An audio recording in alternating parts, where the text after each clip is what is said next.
Thank you, Ms. Knight. As she said, I'm JTyree, and I'm going to be talking about local advertising on a larger scale and how you can use more modern methods to increase community outreach within more rural areas. Again, just to start off, I want to apologize for my voice. I'm getting off of a cold, so if you can't hear me way in the back, I do apologize, but this is about as loud as I can get. So I apologize for that. When searching up my question, I wanted to try and look deeper into my interests and try and figure out what I really like. What Bryce was actually discussing about an hour ago. There are a lot of more complexities when it comes to any product and how it is built up and made, and so there's a lot more intricacies in the behind the scenes whenever something is made, and there's no real difference between the, pardon me the the same goes for advertising, possibly more than anything else, because how many different methods there really are for that. There's commercials, there's radio ads, there's poster boards, there's commercials, and with more modern technology with the internet and social media, several companies have Twitter accounts and Instagram feeds and Snapchat stories that you'll constantly get ads on as well. And so the way that any company can get their message out about their product has increased tenfold within just the past 10 years alone. Discuss a bit more detail how larger companies do that in a modern setting, and if their methods can actually help to improve smaller businesses within a more local community such as Nelson County. What I decided to research for my burning question was what drives consumers towards, and can social media increase this draw in rural communities?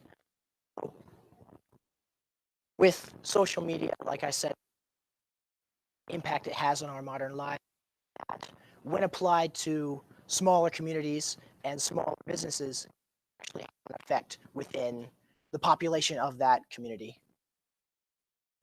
So trying to find a place to do my community service and my internship was actually a bit more difficult than I initially intended. I originally wanted to go and actually intern at local news and what goes on the page and what goes on in different sections of the, because they do a lot of advertising word for a lot of different companies and businesses and events that happen in the local community, but I couldn't really get in touch with anyone.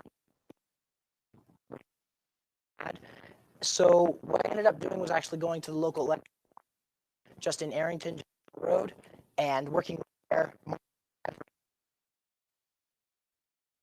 This is Melissa Gay. She is the communications and services manager at, like I said, the Electric Cooperative in Arrington, Virginia. What she is in charge, if you don't know exactly a bit more information about electric cooperatives, they don't necessarily have to push their product in and of itself, because what they do is they cover a certain jurisdictional area within a community. So if you live in a certain area, you're automatically applied to their service. So they do not necessarily advertise their product, but what they will do is they will go out within the community and help with local events, and you'll see them.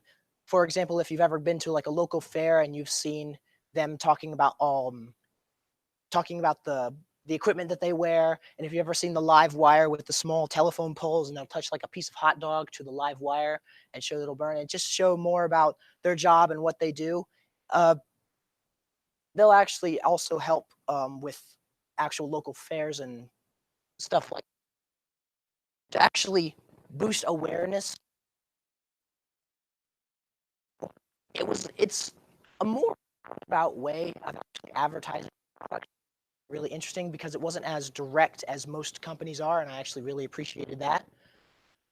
So with my actual research into that burning question, something that I noticed was that most people and most research, while research stated that most people have a better time recalling information from, while most people can agree that digital advertising does actually get out to a larger group of people, physical advertisements like you'll see in a smaller community, such as flyers and posters and stuff like that to advertise a local event, will actually are easier to recall in your within cognitive memory, and it's actually it actually is easier to draw the attention, because when you're on a Facebook feed or something of that nature and you're scrolling through, everything is bright flashing lights and big letters and all this movement and animation. So with just that sensory overload that you see on like your Facebook feed or your Twitter feed or your Snapchat or anything like that, nothing really stands out. But when you're in a store and you see something up on a wall or something of that nature, and there's like a picture or brightly colored, it attracts the eye easier. And so right off the gate, my research wasn't necessarily going in the direction that I was hoping it would, but still see if it could hopefully have an effect with my community service through the SPCA thrift shop. And what they were doing, they raised funds through lightly used equipment that is donated to them, and they'll actually split the funds between keeping this property keeping this property up and running, as well as the actual Almost Home Pet Adoption Center just down the road, and they'll split the profits and help to keep both going. This is Amanda Armstrong. She is one of the most regular customers. I mean, pardon me, not customers, staff members there. And she was actually my mentor for the community service. And what I did was when I was there, I wanted to get a firsthand view of what business was really like and how on a day-to-day basis, so that I could benefit them to the best of my ability with what I was trying to do. So with what I did and what my knowledge from the electric cooperative and the several methods that they use to raise awareness for a product, I actually used that to create these short flyers for what we wanted to try and do to help benefit the SPCA thrift shop the most that we could, which was their two main concerns were we need more volunteers and we want to get the word out about the sales that we have on a daily basis. Although the problem with that came in later down the road is that there isn't as much structure within that building, within that short, small business, as there is with a larger company. So they'll decide what is on sale as they go along. So you couldn't be overly specific with what was being sold when. So rather than saying this is on sale this day, this is on sale that day, you had to advertise the fact that there were sales in general. And once again, most of their staff is actually made up of retired individuals and individuals that have a lot of spare time. And so we wanted to try and up that, that number of volunteers as much as we could. And so as you can see with these flyers, actually be able to catch the eye within the local community as much as possible. Different colors and templates and the actual animals across the border there help to catch the eye. And problems that I came into pretty much early on, almost right out of the gate, like I said, was the actual, the actual system that they have set up with their higher ups. The people that are in charge, that isn't their only job. It's a side project that they have besides their normal job. So it was really hard to get in touch with anyone to plan anything, to set up anything, to figure out what can be put on a flyer, what can't, to be able to get access to their social media and share things, anything like that. And so it was really difficult right out of the gate to try and find an effective way to get information out there about the event itself. That was the main concern going throughout the project. But I'd like to think that I did the best with what I could. But during the actual event itself, which was, I don't believe I went over that, Saturday, November 16th, where we were trying to get in as many volunteers as possible to help. If they wanted to ask questions or if they were interested at all, we could give them some more information and just explain what it is that that we were looking for and what the actual business needed. And during the actual day, unfortunately, like I said, most likely due to the setbacks, out of the total number of customers that Saturday, only 2 were new and 38 of the 40 were returning. And the 2 that were new had not actually seen any flyers that had been put out in the local community or on a Facebook feed. And that's actually another point. With the Facebook feed, I had to actually go around their social media and share it with a worker, and that worker had to actually share it with the main Facebook page so that it could get on the Facebook page at all. And a main problem with Facebook in general is that you don't see it unless you're already following that page. So only people who have followed that page in the first place get to see that ad at all. So it only reached a very niche group. But of the returning customers, pardon me, 8 had seen flyers out in the local area, and one of them had seen the online advertisements. But 28 had seen none of them and were just returning because of the primary reason being word of mouth and just community outreach amongst fellow store goers. So, leaving a legacy with this project, with the information and the different softwares and programs that I made the flyers with, I shared those with the staff members at the SPCA thrift shop, and so they now have access to many of the same programs that the Electric Cooperative uses for their advertisements and event plannings. And so hopefully in the future, I have kind of stepped back a bit to help help them see if they can actually use what I've implemented and see if they can actually use that in future events. And if they ever plan anything of that nature in the future or even bigger, like such as a community event, then they can actually do the same. But also for the future, I do want to stay in this field of interest, in this topic, because it really is something that I'm interested in, because there is so much that goes into any one thing, but specifically advertisement, as I mentioned, because there are so many different methods and ways of going about it. And so what I plan to do is to go to the University of Lynchburg. I've actually been accepted to UVA, University of Lynchburg, and Liberty, but of those 3, I haven't determined yet which one I definitely want to go to, but I feel like I'm going to go to the University of Lynchburg of those 3.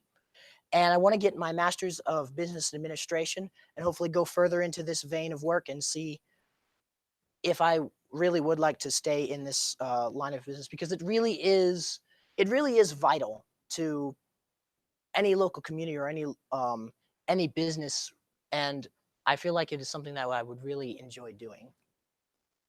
Thank you. Thank you all.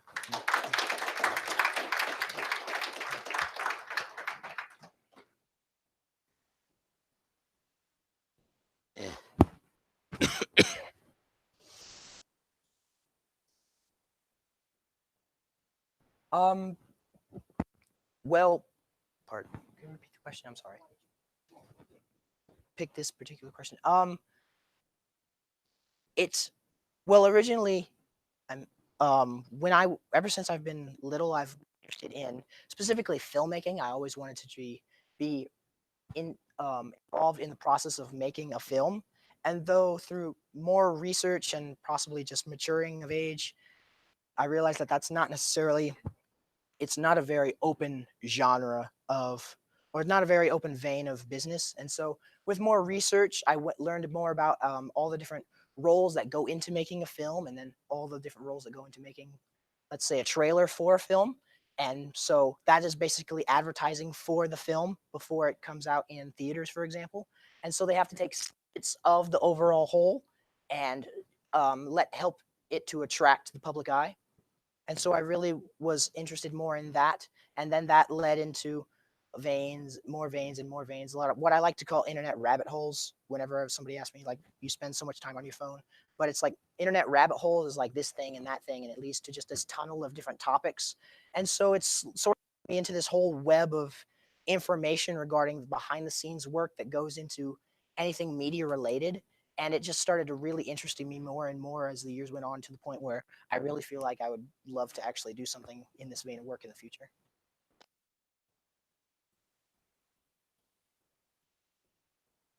Any other questions? Yes.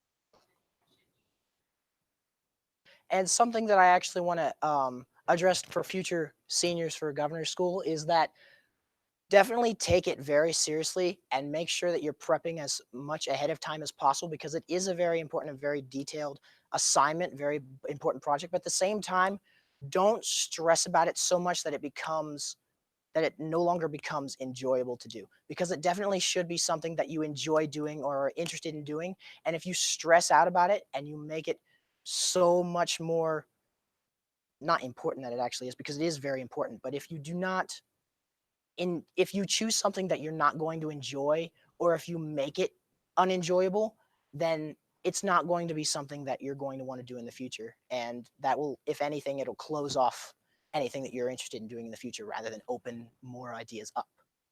So just something to keep in mind. So with that said, what brought you most Mm, joy or what you did like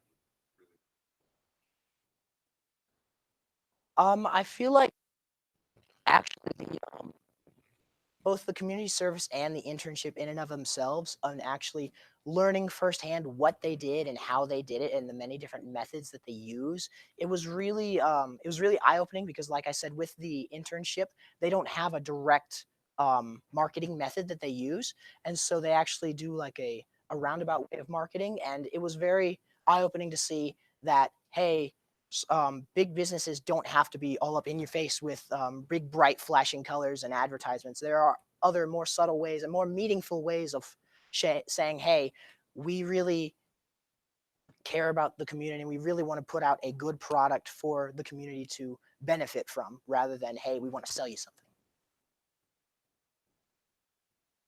Any other questions?